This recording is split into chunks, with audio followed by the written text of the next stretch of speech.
बोलो श्री कृष्ण भगवान की जय। कार्तिक महात्म की जय। कार्तिक महात्म सुनने से बच्चों, जो आप कार्तिक, जैसे कि आपके घर में बुजुर्ग है, कोई नहा धो नहीं सकता, नहाना बहुत ज़रूरी होता है, तो आप उसको गंगा जल छिड़क के, उसके हाथ पांव धो के गंगा जल छिड़क के, बुढ़ापा जो बुढ़ा है 4 बजे से 5 बजे तक का, और उसके नहा सकती है तो नहा के, और सूर्य देवता को अर्घ देने से हमारे घर में सुख शांति आता है। आप इस महात्म को जरूर सुनना और अमल भी करना। बोलो कार्तिक महात्म की जय।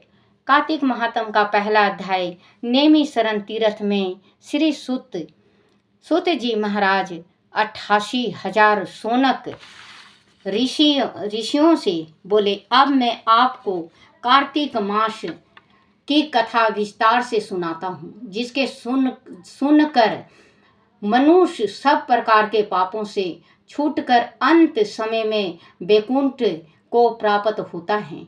सूत जी बोले, श्री कृष्ण जी से आज्ञा लेकर देव ऋषि नारद के चले जाने पर सत्यभामा प्रसन्न होकर लक्ष्मीपति भगवान से कहने लगी, हे नाथ, मैं धन हूँ, मेरा जीवन सफल हो गया है।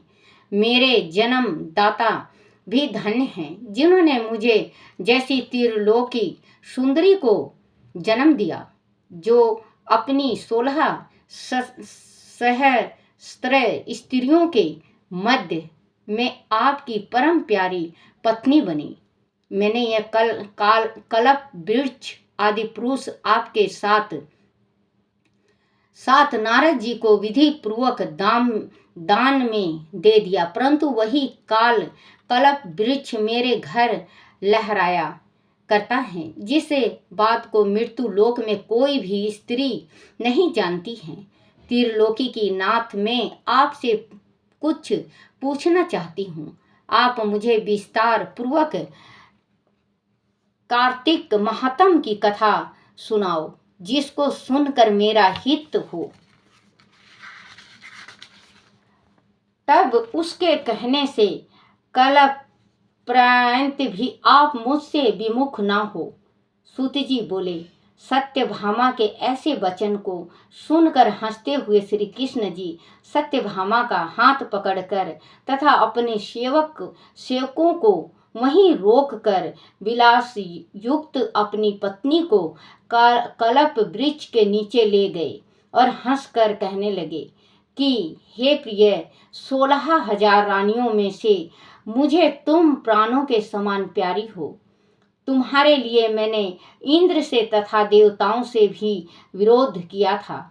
हे कांते, जो बात तुमने पूछी है उसे अद्भुत बातों को सुनो। सूत जी बोले, एक दिन श्री कृष्ण भगवान ने सत्यभामा की प्रिय कामना के लिए गरुड़ पर सवार होकर इंद्र लोक जाकर कल्प वृक्ष मांगा। तब इंद्र ने मना कर देने पर गरुड़ का इंद्र से घोर युद्ध हुआ और गो लोक में गरुड़ जी ने गोओं से युद्ध किया। गरुड़ की चोट से उनके कान और पूंछ कट करके गिर पड़े। उनके रुधिर से 3 वस्तु उत्पन्न हुए, कान से तंबाकू, पूंछ से गोभी और खून से मेहंदी। इन तीनों के बच्चों ध्यान से सुनना। इसमें देखो, ये जो गौ के कान और पूंछ जो कट के गिरे थे, उनसे 3 वस्तुएं हुई हैं। देखो,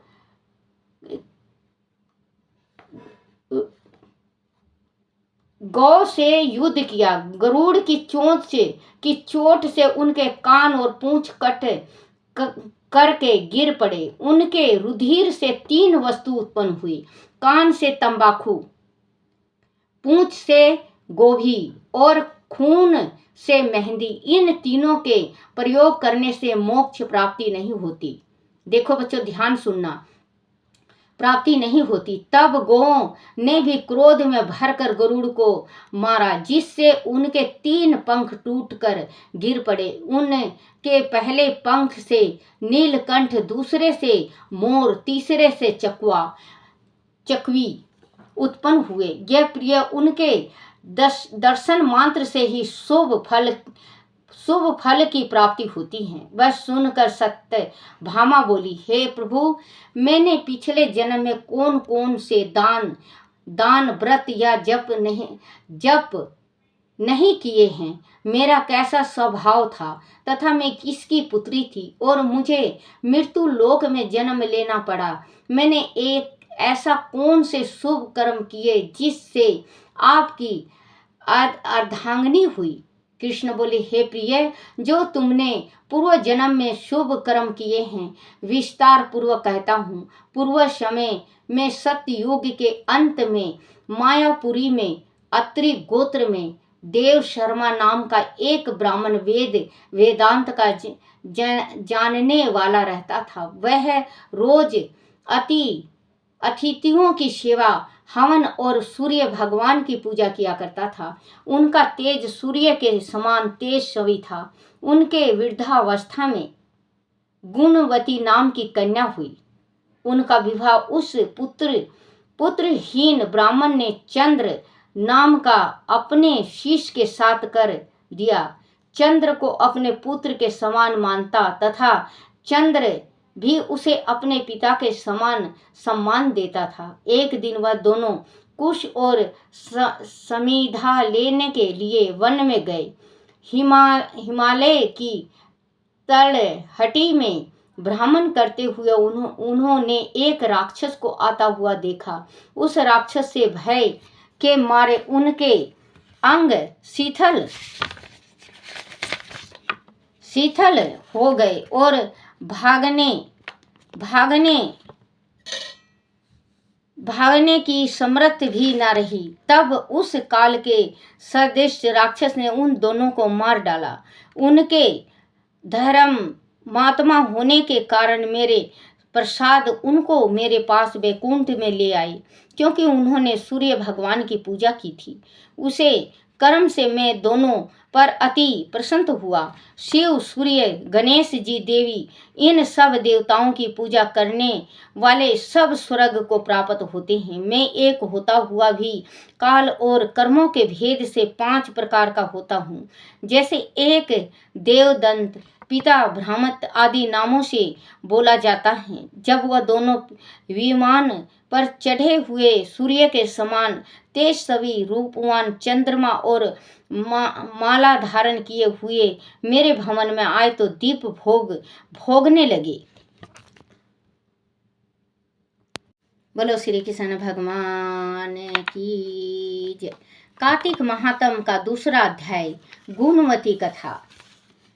भगवान श्री कृष्ण ने कहा, देवी गुणवती अपने पिता व पति को राक्षस के द्वारा मारे जाने का समाचार सुनकर बड़ा विलाप करने लगी।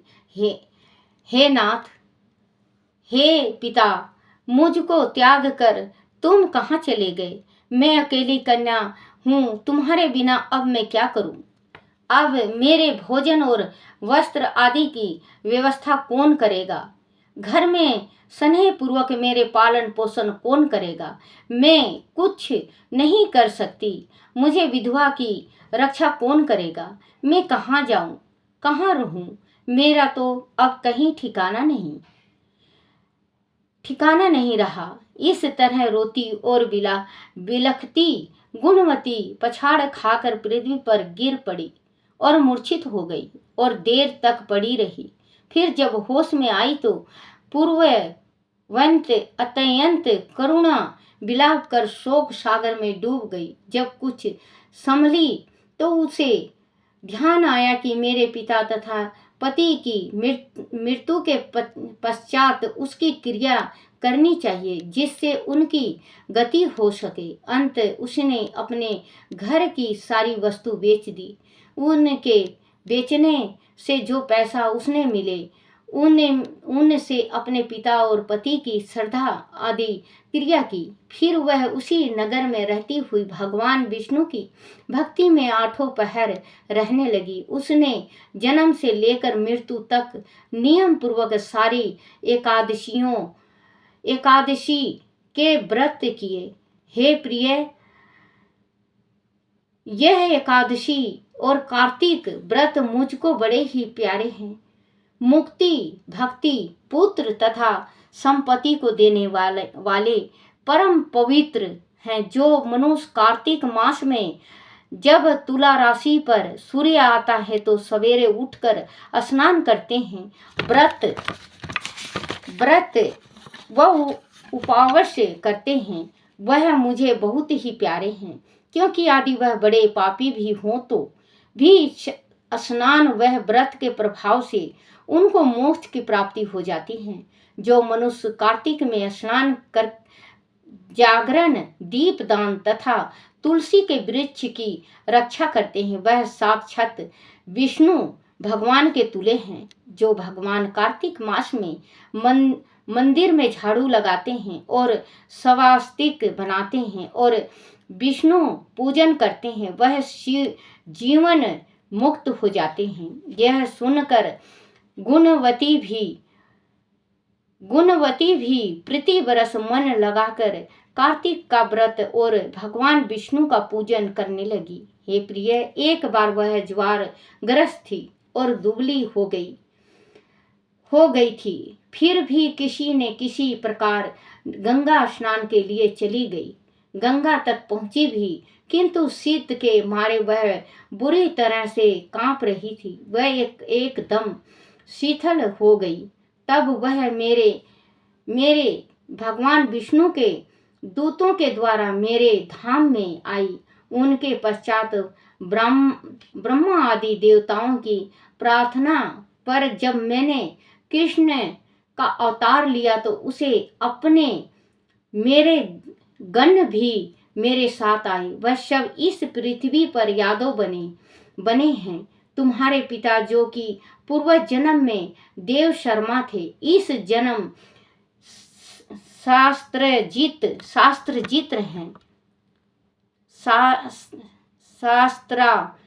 हैं। पूर्व जन्म में चंद्र शर्मा जो तुम्हारे पति था वह आकू हैं और है अभी भायुक है। और हे भामिनी, तू ही वह गुणवती है। कार्तिक व्रत का ही प्रताप है जिससे कि तुम मेरी अर्धांगिनी बनी हो। बच्चों, ये कहा जाता है ना कि पति है तो पति ही मिलेगा अगले जन्म में, बेटा है तो बेटा ही मिलेगा। नहीं बच्चों, जन्म बदल जाता है। अभी आपके जो पति हैं वो बेटा भी बन सकता है, वो बाप भी बन सकता है, वो मित्र भी बन सकता है, वो सखा भी बन सकता है, वो भाई भी बन सकता है आपका, जो अभी आपका पति है। जो बेटा है वो अगले जन्म में आपका पति भी बन सकता है, दोस्त भी बन सकता है, मित्र भी बन सकता है। तो आप देखो, सत्यभामा ब्राह्मण की पत्नी थी और जन्म लिया क्योंकि कार्तिक का उसने पूजा पाठ भक्ति नहीं छोड़ी। पूजा पाठ भक्ति करती रही, कृष्ण भगवान का करती रही पूजा पाठ, मंदिर में जाके सफाइयाँ वगैरह करती रही और सवेरे 4 बजे उठ के नहाती रही। तो भगवान इनको मिले। कृष्ण भगवान की पत्नी सत्यभामा 16,808 में सबसे प्यारी थी और सबसे सुंदर गुणवान। देखो बच्चों, तो कुंवारी लड़की ज़्यादा नहाती भी हैं और पूजा पाठ भी करती हैं, उनको घर बर भी अच्छा मिलता है। अभी नहीं तो अगले जन्म में जरूर कृष्ण भगवान के जैसे उनको पति प्राप्त होंगे। भामिनी, तू ही वह गुणवती है, वह कार्तिक व्रत का ही प्रताप है जिससे कि तू मेरी अर्धांगिनी बनी है। पूर्व जन्म में तुमने मेरे मंदिर के द्वार पर तुलसी का पौधा लगाया था, वह इस जन्म में तेरे महल के आंगन में कल्प वृक्ष के रूप में खड़ा है। तुमने जो उस जन्म में दीप दान दिया था, बच्चों ध्यान से सुनना, दीप दान किया था, उसके कारण तुम्हारी देह सुंदर है, तुम्हारे शरीर में शोभा है और घर में साक्षात लक्ष्मी निवास करती हैं। तुमने चूंकि पूर्व जन्म में अपने समस्त व्रतों का फल पति स्वरूप विष्णु को अर्पण कर दिया था, उसी के प्रभाव से तुम इस समय मेरी प्रिय भामनी हुई हो। पूर्व जन्म में आजीवन तुमने जो नियम के कार्तिक मास का व्रत किया था, उसका यह प्रभाव है कि मेरा और तुम्हारा कभी वियोग नहीं होगा। इस प्रकार जो कोई कार्तिक मास में व्रत आदि करते हैं, वह मुझे तुम्हारे